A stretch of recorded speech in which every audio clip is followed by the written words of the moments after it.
सभी लोगों का साइमन क्लास के इस प्यारे से परिवार के अंदर। जैसा कि मैंने आप सभी लोगों से वादा किया था कि आप लोगों की सर हंसो मतलब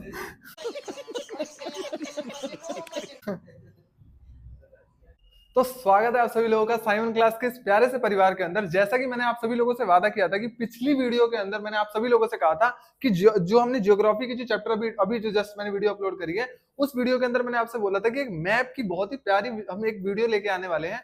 तो ये वही वीडियो है जिसके अंदर हम मैप से जुड़े सारे क्वेश्चन को डिस्कस करेंगे, जिसमें हम मैप की पॉइंटिंग को सीखेंगे कि मैप में किस जगह को कैसे पॉइंट करना है, जो मैप से जुड़े हुए क्वेश्चन आते हैं। तो इस वीडियो के अंदर वो सारी चीजों को कवर करने वाले हैं। तो आप लोग साइमन क्लास के साथ अपना प्यार बनाए रखें ताकि हम लोग आपके लिए जितना पॉसिबल हो सके वो सारी चीजें कर सकें। So thank you. तो दोस्तों आज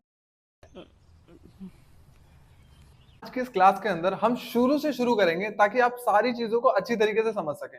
सबसे पहले ये जो आपको जो इंटरफेस सामने दिखाई दे रहा है जिसमें आप पृथ्वी को देख पा रहे हो, ये हम आज के पिक्चर्स के अंदर जो पृथ्वी देखते हैं एक्चुअली में स्टार्टिंग के टाइम पे ये पृथ्वी ऐसी नहीं थी। तो ये पृथ्वी फिर कैसे थी? तो एक मेरे पास एक बहुत प्यारी सी इमेज है, आइए आप लोगों को दिखाता हूं। ये देखिए, इस इमेज में आप ध्यान से देखो, ये जो है ये हमारी पृथ्वी है। इस पृथ्वी के अंदर एक बहुत बड़ा द्वीप था, जिस द्वीप को हम पेंजिया के नाम से जाना करते थे। अब ये पेंजिया का द्वीप क्या हुआ, एक दिन कुछ प्लेटलेट्स हिलने की वजह से, कुछ भूकंप और कुछ ऐसी मतलब प्राकृतिक आपदा की वजह से ये जो हमारा पूरा द्वीप है ये दो भागों में टूट गया। तो जब ये दो भागों में विभाजित हुआ तो वो एक बना अंगारा लैंड और एक बना गोंडवाना। तो आपके पेंजिया द्वीप के दो टुकड़ों को अंगारा लैंड कहा जाने लगा और जो दक्षिणी था उसे गोंडवाना कहा जाने लगा, और इसके बीच के सागर को तैथिस सागर कहते थे। फिर इसी अंगारा लैंड और गोंडवाना के भी काफी सारे टुकड़े हुए, जिसे आज हम 7 महाद्वीप के बीच में हम पढ़ते हैं कि जैसे हम बोलते हैं ना कि हमारे पूरे विश्व में टोटल 7 कॉन्टिनेंट्स हैं। लेकिन स्टार्टिंग कहां से हुई थी? सबसे पहले पेंजिया का बहुत बड़ा महाद्वीप था। वो महाद्वीप किसी प्राकृतिक आपदा की वजह से दो भागों में टूट गया। तो जो उत्तरी, जिसे हम बोलेंगे जो उत्तरी द्वीप रहा, उसे अंगारा लैंड कहा गया, और जो दक्षिणी द्वीप रहा उसे गोंडवाना लैंड कहा गया। तो ये दो बड़े लैंड में टूट चुका था। इसके बाद भी काफी सारी हमारे जमीन के अंदर हलचलें हुई और इनके भी काफी सारे पार्ट्स डिवाइड हुए थे। बट आपके सिलेबस के अकॉर्डिंग पेंजिया और गोंडवाना के बारे में चर्चा करी गई है, तो आपको पता होना चाहिए कि सबसे पहले स्टार्टिंग इनिशियल टाइम पे जाए, आज से लगभग 200 मिलियन साल पहले की बात कर रहा हूं मैं। तो उस समय पे ये पेंजिया का महाद्वीप था, और ये पेंजिया का महाद्वीप ब्रेक डाउन होके अंगारा लैंड और गोंडवाना में कन्वर्ट हो गया। अब उसके बाद भी काफी सारी हलचलें हुई और उसके बाद फिर आपका अंगारा लैंड भी ब्रेक हुआ और गोंडवाना भी ब्रेक हुआ। तो उसके बाद ये चेंज होते रहे। तो वो कितनों में ब्रेक हुए वो चीजें हमें नहीं इतनी ध्यान से गौर से पढ़नी है। हमें केवल इतना जानना है कि हमारा पेंजिया ब्रेक हुआ अंगारा लैंड और गोंडवाना में। ऑल्दो ये मैप की क्लास है, तो अब हम आते हैं अपने भारत के ऊपर। आगे देखेंगे हम लोग, ये हमारा इंडिया है। इस इंडिया को आप ध्यान से देखिए। इस इंडिया के अंदर हमारे पास टोटल 28 स्टेट्स आते हैं। इस इंडिया के अंदर हमारे पास टोटल 28 स्टेट है और 8 यूनियन टेरिटरी है। अपने साथ लिखते भी जाना, हमारे इंडिया के अंदर ये जितने भी आपको कलरफुल चीजें दिखाई दे रही हैं, इसमें टोटल 28 स्टेट और 8 यूनियन टेरिटरीज है।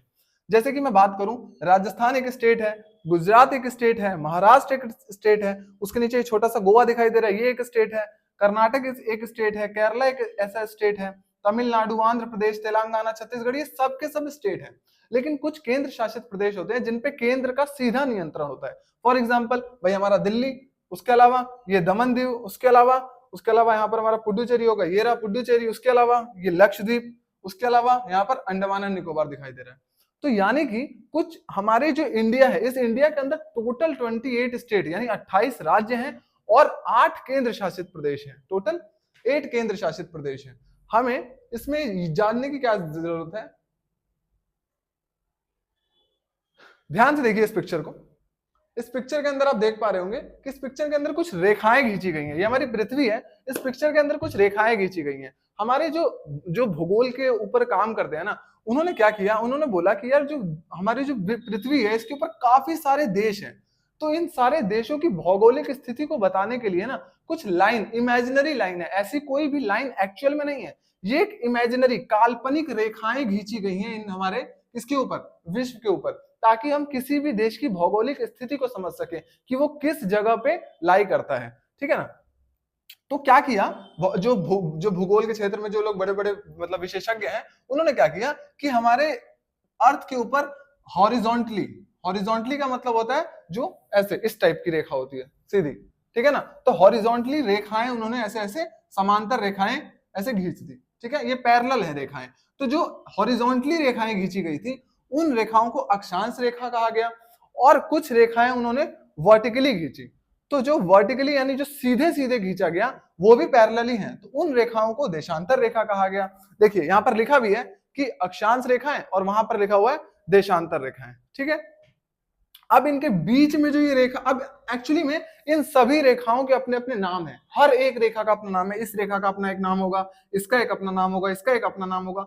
आपको सबके नाम याद नहीं रखने हैं, कुछ कुछ मैं बताऊंगा जो बहुत ही इंपॉर्टेंट है वो याद रखना है। जैसे कि ये कौन सी रेखा है, ये है भूमध्य रेखा, ये देखिए एरो जा रहा है, ये जो है भूमध्य रेखा, मध्य में आ रहा है, ऊपर और नीचे के मध्य बीच में है, तो ये भूमध्य रेखा हो गई। वहां पर देखिए लिखा लिखा है मुख्य देशांतर रेखा या प्रधान मदाह रेखा, ये जो आपको दिखाई दे रही है ये वाली जो रेखा है ये क्या है, मुख्य देशांतर रेखा है। कहने का तात्पर्य केवल इतना ही है दोस्तों कि हमारे पृथ्वी के ऊपर कुछ काल्पनिक रेखाएं खींची गई हैं जिससे कि देशों की भौगोलिक स्थिति पता चलती है। तो हमें थोड़ी अमेरिका, चीन, जापान, रूस की भौगोलिक स्थिति पढ़नी है, हमें पढ़नी है अपने भारत देश की भौगोलिक स्थिति के बारे में। तो आइए जरा हम चलते हैं अपने इंडिया के पास। सबसे पहले हाँ एक बार हम डायरेक्शंस की बात कर लेंगे ताकि आपको ज्यादा दिक्कत ना हो डायरेक्शन में। डायरेक्शन में क्या कहते हैं, जो ऊपर की डायरेक्शन होती है, अपवर्ड जो जाती है उसे नॉर्थ कहेंगे हम लोग। अभी आप याद रखना, जो अपवर्ड जाएगी वो नॉर्थ होगी, जो ऐसे बोलता हूं ना, हाँ, जो लेफ्ट साइड में जाएगी वो ईस्ट होगी, और जो राइट साइड में जाएगी वो वेस्ट होगी, और जो डाउनवर्ड जाएगी वो साउथ होगी। एक बार दोबारा अपने मन में इस फोटो को क्लिक कर लो एक बार कि ऊपर नॉर्थ है, इस तरफ ईस्ट है, इस तरफ वेस्ट है, और नीचे की तरफ साउथ है, ठीक है। अच्छा एक डाउट और है कि अगर सर रेखा इस एंगल में होगी, इस एंगल में, तो उस मतलब डायरेक्शन को क्या कहेंगे, तो उस डायरेक्शन को कहेंगे नॉर्थ ईस्ट, उस डायरेक्शन को कहेंगे नॉर्थ ईस्ट। हिंदी मीडियम वालों के लिए उत्तर पूर्व, उत्तर पूर्व। नीचे की तरफ भी देखो, अगर इस डायरेक्शन की बात करेंगे तो वो हो जाएगा हमारा दक्षिण पूर्व, दक्षिण पूर्व। यानी कि आपको किसी भी, मैं एक शॉर्ट ट्रिक बताता हूं, मैं भी जब स्टूडेंट था ना मुझे बड़ी प्रॉब्लम होती थी कि यार कैसे याद करें कि ये उत्तर पूर्व है ये दक्षिण पूर्व है, समझ में नहीं आ रहा है। एक्चुअली में आपके डायरेक्शंस में ना जो सबसे ज्यादा मतलब वेटेज रखता है वो रखता है नॉर्थ और साउथ। तो जब भी हमें किन्हीं दोनों के बीच में बात करनी होती है, मान लीजिए आपको इन दोनों के बीच में बात करनी है, तो साउथ आ रहा है तो सबसे पहले साउथ का नाम लिया जाएगा। तो साउथ को हिंदी में क्या कहते हैं हम लोग, अरे अरे अरे अरे अरे, चलिए चलिए कंटिन्यू भाई, सॉरी थोड़ी सी मिस्टेक हो गई थी कुछ। देखिए क्या करना है, जब भी हम दक्षिण और पश्चिम की बात करेंगे तो दक्षिण का नाम पहले आप ले लोगे, तो क्या इस बीच वाली हम डायरेक्शन को क्या बोलेंगे, दक्षिण पश्चिम, दक्षिणी पश्चिम, इंग्लिश में south west, south west, simple. इधर वाली डायरेक्शन की बात करेंगे, अगेन मैंने बोला नॉर्थ और साउथ का वेटेज ज्यादा है, तो जो नॉर्थ वाला होगा वो नॉर्थ पहले नाम बोलेंगे, तो यानी इस डायरेक्शन को हम क्या बोलेंगे, north west, north west, Hindi में उत्तर पश्चिम, सिंपल। इधर वाली डायरेक्शन का आप लोग कमेंट करके खुद बताएंगे, ठीक है ना। तो ये तो हमने डायरेक्शन की बात करी, ताकि अभी मैं जब आपको पढ़ाऊं मैप के अंदर तो मैं बार बार यूज करूंगा उत्तर पश्चिम। तो जैसे मैं उत्तर पश्चिम बोलूंगा तो समझ जाना चाहिए उत्तर पश्चिम ये डायरेक्शन है, क्योंकि उत्तर पश्चिम। आगे ठीक है, ध्यान से देखेंगे यहाँ पर, ये हमारे भारत का मैप है। इस भारत के मैप के अंदर हमने टोटल 28 स्टेट्स देखे थे, ठीक है। अब आपको मैंने बताया था कि हमारे भारत, हमारे जो वर्ल्ड है उसके ऊपर अक्षांश रेखाएं, देशांतर रेखाएं खींची गई हैं। जो सीधी रेखाएं खींची गई हैं वो देशांतर है, जो हॉरिजॉन्टली खींची गई हैं वो अक्षांश रेखाएं हैं। तो उसी के उस मैंने क्या बोला था कि वो चीजें खींची क्यों गई थी, वो इमेजिनरी काल्पनिक रेखा का मतलब खींचने का जो उद्देश्य था क्या, ताकि हम किसी भी देश की भौगोलिक स्थिति को पहचान सके। यानी कि किसी भी देश की शुरुआत कितने डिग्री पे हो रही है, किसी भी देश की मतलब जो एंडिंग है वो कितने डिग्री पे हो रही है, तो इन सारी चीजों को हम पढ़ सकें। तो अब ध्यान से हमारे भारत को देखो, ये भारत का जो सबसे दक्षिणी पॉइंट है क्या वो ये है, जी नहीं, हमारे भारत का दक्षिणी पॉइंट यहां पर है। टोटल भारत की बात बोलेगा तो सब, क्योंकि भाई मेरे दोस्त, ये जो अंडमान एंड निकोबार द्वीप है ये भी तो भारत का एक हिस्सा है। तो अंडमान एंड निकोबार का जो सबसे दक्षिणी पॉइंट है वो भी तो भारत का दक्षिणी पॉइंट हुआ। तो यहां पर दक्षिणी पॉइंट को नहीं छोड़ना है, भारत का दक्षिणी पॉइंट बोलेगा तो अंडमान एंड निकोबार के दक्षिण में चले जाना है आपको। लेकिन बोलेगा भारत की मुख्य भूमि का दक्षिणी पॉइंट, तो अब यहीं पर रहना है। मुख्य भूमि का अर्थ होता है कि आपकी जब तक आपका लैंड कहीं से टूटा ना हो, ब्रेक नहीं हुआ हो, तो वो वाली जो भूमि होती है वो हमारी मुख्य भूमि कहलाती है। तो भारत इस जगह, यहां से देखो, यहां से लेके यहां तक और यहां से लेके यहां तक, मतलब इंदिरा कॉल से लेके कन्याकुमारी, गोहर मोती से लेके किबिथु, सबसे एंडिंग पॉइंट है ये, यहां से कहीं से नहीं टूटा भारत। तो ये जो इंडिया है ये हमारी मुख्य भूमि कहलाएगी। लेकिन हमारे कुछ क्षेत्र, हमारी कुछ टेरिटरी हमारे इंडिया की मुख्य भूमि से दूर है। फॉर एग्जाम्पल ये लक्षद्वीप के छोटे मोटे, ये तो ऐसा लग रहा है छिड़क दिया है इस पे कुछ लक्षद्वीप के छोटे छोटे आपको ये दिखाई दे रहे हैं छोटे छोटे काफी छोटे द्वीप है, तो ये हमारे क्या है, टेरिटरी से काफी दूर है, लेकिन है तो भारत का हिस्सा ना, उससे क्या फर्क पड़ता है। और ये जो है ये अंडमान निकोबार से, सॉरी अंडमान निकोबार है। एक्चुअली में हमारा जो हिमालय रेंज है ना, हिमालयन रेंज, वो हिमालयन रेंज यहां से आते आते आते आते आते आते यहां पर वो डूब गया और फिर वो अंदर ही अंदर इस जगह से निकला है। जो अंडमान निकोबार है ना, ये एक्चुअली में हिमालय का ही एक अंश है, जो आज अंडमान और निकोबार द्वीप में हम उसे पढ़ते हैं। ठीक है, तो अब हम पढ़ते हैं ध्यान से। देखिए हमारा ये जो पॉइंट है, सबसे पहले इन पॉइंट को देखेंगे हम। भारत का सबसे दक्षिणी पॉइंट जो है वो कहलाता है कन्याकुमारी। आपने गाना सुना होगा, कश्मीर में तू कन्याकुमारी, कश्मीर में तू कन्याकुमारी, मतलब बता, वो लड़का लड़की आपस में बोलते हैं ना कि तू कश्मीर की मैं कन्याकुमारी की, हमारी जोड़ी नहीं बन सकती, तो ऐसे करके उन्होंने गाना लिखा था। तो उसी तरीके से समझो, कश्मीर से कन्याकुमारी, तो भारत का सबसे दक्षिणी, सबसे साउथ ना, हाँ सबसे साउथेस्ट पोस्ट, अगर साउथेस्ट पॉइंट की बात करें तो वो दक्षिण में कहां पर है, कन्याकुमारी में। दक्षिण में कन्याकुमारी में, गलती मत करना पेपर में, भारत की मुख्य भूमि का दक्षिणी पॉइंट पूछेगा तो कन्याकुमारी में। लेकिन भारत का सबसे उत्तरी पॉइंट पूछ देगा तो वो सबसे टॉप पे, इस वाले पॉइंट पे, यहां ध्यान दो, इस वाले पॉइंट पे इंदिरा कोल नाम से, अभी मैं पिक्चर लेके आऊंगा वहां पर दिखाएंगे, तो सबसे टॉप पे वो इंदिरा कोल है। अच्छा, तो भारत की मुख्य भूमि की बात कर रहा हूं अभी सिर्फ, तो भारत की मुख्य भूमि के दक्षिण में है कन्याकुमारी और भारत की मुख्य भूमि के सबसे उत्तर में है इंदिरा कोल। अब भारत की मुख्य भूमि के भाई क्या कहते हैं, पूरब और पश्चिम भी तो साइड्स हैं। तो पूरब की बात करें तो पूरब में यहां पर इस पॉइंट पे अरुणाचल प्रदेश के सबसे एंड वाले पॉइंट पे, ये वाला सबसे मतलब पूर्वी पॉइंट हो गया, तो उस पॉइंट को किबिथु कहते हैं। और वही इस तरफ आओगे आप जब पश्चिम की तरफ, तो पश्चिम के शायद, अब मुझे ध्यान नहीं है, शायद ये पॉइंट है या ये पॉइंट है, इसी पॉइंट को कहते हैं शायद। गुजरात के आपके सबसे लास्ट पॉइंट को, इस वाले पॉइंट को क्या कहते हैं, गोहर मोती, जो भारत का सबसे पश्चिमी पॉइंट है गोहर मोती। एक बार मेरे साथ दोबारा याद करेंगे, दक्षिण में कन्याकुमारी, उत्तर में इंदिरा कॉल, इधर पश्चिम में गोहर मोती और इधर पूरब में किबिथु। ठीक है, एक बार खुद से रिवाइज कर लेना ताकि और अच्छे से समझ में आ जाए।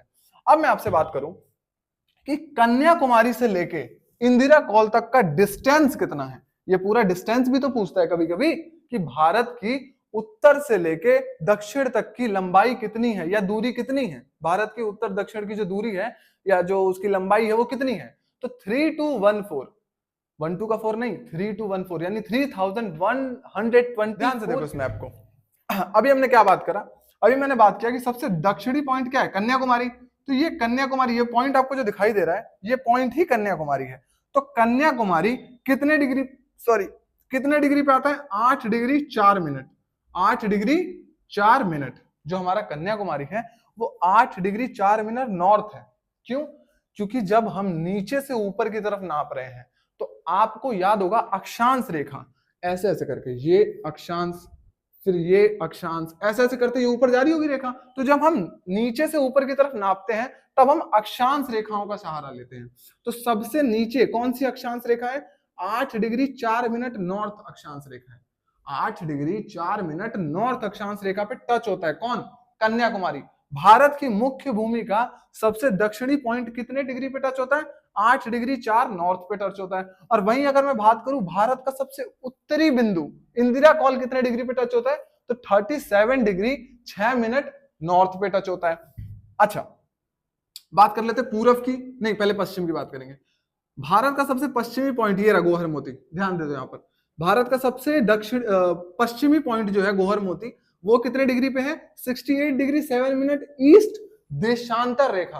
क्योंकि जब हम पश्चिम से पूर्व की तरफ नापते हैं, पश्चिम से पूर्व की तरफ नापते हैं तो देशांतर रेखा, क्योंकि देशांतर रेखा सीधी खींची गई होगी, तो पहले यहां आके टच हुई है तो कितने डिग्री पे टच हुई है? 68 डिग्री 7 ईस्ट पे। जैसे भारत की भौगोलिक स्थिति को समझाना होगा ना, तो जो भूगोल में विशेषज्ञ होते हैं वो ऐसे बोलेंगे कि भारत की जो सबसे पश्चिमी पॉइंट है वो 68 डिग्री 7 ईस्ट है। ऐसे करते करते करते करते करते करते जो मतलब रेखा तो भाई रुक थोड़ी रही है, रेखा तो खींचती चली जाएगी, ऐसे ऐसे खींच रही है, ठीक है। अब ऐसे करते करते यहाँ पर अरुणाचल प्रदेश के किबीथू में भी जो टच हुई है वो कितने डिग्री पे टच हुई है? 97 डिग्री 25 ईस्ट पे टच हुई है, 97 डिग्री 25 ईस्ट पे टच हुई है। तो यहाँ मैंने अभी आपको इससे पहले क्या बता दिया कि हमारी दक्षिण से लेके उत्तर तक, उत्तर से लेके दक्षिण तक की दूरी कितनी है? 3214 किलोमीटर, 3214 किलोमीटर यानी 3214 किलोमीटर की है। लेकिन अगर मैं आपसे बोलूं कि भारत की पश्चिम से पूर्व की दूरी कितनी है, तो 2933 यानी 2933 किलोमीटर। इससे पिछले वाली वीडियो में बुक के अंदर एक मिसप्रिंट हो गया था, तो यहां पर मैं ठीक कर देता हूं, 2933 किलोमीटर यानी 2933 किलोमीटर की दूरी है। कब? पश्चिम से पूर्व या पूर्व से पश्चिम। और अगर पूछेगा दक्षिण से उत्तर तो 3214 किलोमीटर, सिंपल। अच्छा, ये तो हमने मुख्य भूमि की बात कर ली। अब बात करते हैं हम लोग अपने इस पे अंडमान निकोबार। पूछ लेगा कि भारत की दक्षिणी बिंदु की बात करिए, तो भारत की दक्षिण, अब ये सारे द्वीप हैं, अब हर द्वीप के अलग अलग नाम है। सबसे नीचे वाला द्वीप जो दिखाई दे रहा है ना आपको, इसका नाम है ग्रेट निकोबार द्वीप। अब ये ग्रेट निकोबार द्वीप का जो सबसे लास्ट पॉइंट है, उस पॉइंट का नाम है इंदिरा पॉइंट, ठीक है। तो भारत का दक्षिणी पॉइंट पूछेगा तो इंदिरा पॉइंट कितने डिग्री पे है? 6 degree 45 north, 6 degree 45 north Bharat का पूछेगा। लेकिन पूछेगा भारत की मुख्य भूमि का बताइए सिर्फ, तो मुख्य भूमि कन्याकुमारी पे ही समाप्त हो जाती है। समझ में आ रहा है कि नहीं आ रहा है? देखिए, कंफ्यूजन दो ही चीज में आएगी, भारत और भारत की मुख्य भूमि में। और इधर कुछ भी चेंज नहीं होगा, चेंज होगा केवल यहां और यहां के बीच में। तो ध्यान देना, अगर मैप में टिक करने के लिए आएगा कि भारत की मुख्य भूमि का दक्षिणी बिंदु, तो वो ये है, सॉरी, मुख्य भूमि का ये है। और भारत का दक्षिणी बिंदु तो वो अंडमान और निकोबार के सबसे लास्ट वाले ग्रेट निकोबार द्वीप का सबसे लास्ट पॉइंट, क्या नाम है उसका? इंदिरा पॉइंट। कितने डिग्री पे टच होता है? 6 डिग्री 45 नॉर्थ पे। इन डाटाओं को याद करना है ताकि पेपर में जब आपसे क्वेश्चन पूछे कि भारत का सबसे दक्षिणी बिंदु बताओ भारत का, तो वो है। भारत की मुख्य भूमि का तो ये है। भारत की मुख्य भूमि का सबसे उत्तरी बिंदु तो वो क्या नाम था इसका? हाँ, इंदिरा कॉल, ठीक है ना। तो इस तरीके से आपको कहीं से भी आता है अगर मैप में टिक करने के लिए, तो आप पॉइंट आउट कर सकते हो। अब ये ध्यान देखो, ये देखो आपको ये ट्रॉपिक ऑफ कैंसर दिखाई दे रही है, ऐसे ऐसे ऐसे ऐसे ऐसे करके जा रही है। अब ये ट्रॉपिक ऑफ कैंसर कैसे जा रही है? हॉरिजॉन्टली। तो ये कौन सी रेखा है? ये एक टाइप की अक्षांश रेखा ही है, और ऐसी कई सारी जा रही होंगी, यहां से भी जा रही होंगी, वो इस मैप में नहीं है, कई सारी यहां से भी गुजरी होंगी, नीचे नीचे हर जगह से। लेकिन ये जो रेखा है ये ट्रॉपिक ऑफ कैंसर है, जो जिसे हम कर्क रेखा कहते हैं। ऐसे ही अलग अलग अक्षांश रेखाएं, जैसे एक मकर रेखा भी है, ठीक है ना। अब एक लास्ट क्वेश्चन है जिससे आपका ये पूरी वीडियो अब समाप्त होती है। यहीं पर एक लास्ट क्वेश्चन कर लेते हैं। ट्रॉपिक ऑफ कैंसर कितने राज्यों को टच करती है? आइए जरा पढ़ते हैं, मुझे भी नहीं पता, मैं यहां से पढ़ते हुए चलेंगे।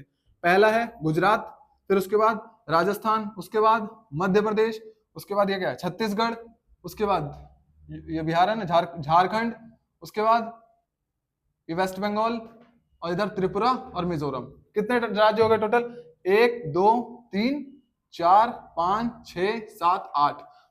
तो जो कर्क रेखा है वो टोटल 8 राज्यों से होकर गुजरती है। पहला हो गया राजस्थान, सॉरी गुजरात, राजस्थान, मध्य प्रदेश, छत्तीसगढ़, झारखंड, वेस्ट बंगाल, त्रिपुरा, मिजोरम। ये 8 राज्य हैं जिनसे कर्क रेखा होकर गुजरती है। पेपर के अंदर मैप में जुड़ी हुई कोई भी मार्किंग करने के लिए आएगा तो प्लीज ध्यान से मार्क करना। मेरे को सिर्फ आप में डाउट है इस दक्षिणी बिंदु को लेके और इस बिंदु को लेके, तो प्लीज ध्यान से मार्क करके आना पेपर के अंदर। वीडियो यही समाप्त। वीडियो के अंदर हमने सारे के सारे जितने भी मैप से जुड़ी हुई चीजें हैं उन सब चीजों को कवर किया है। तो प्लीज अपनी प्रिपरेशन को बहुत अच्छी तरीके से रखना, और आगे भी चैप्टर के जितने सारी वीडियोस हैं वो मैं सारी अपलोड टाइम टू टाइम करता रहूंगा। तो पेपर आने वाला है, मन लगा के पढ़ो, और जय हिंद।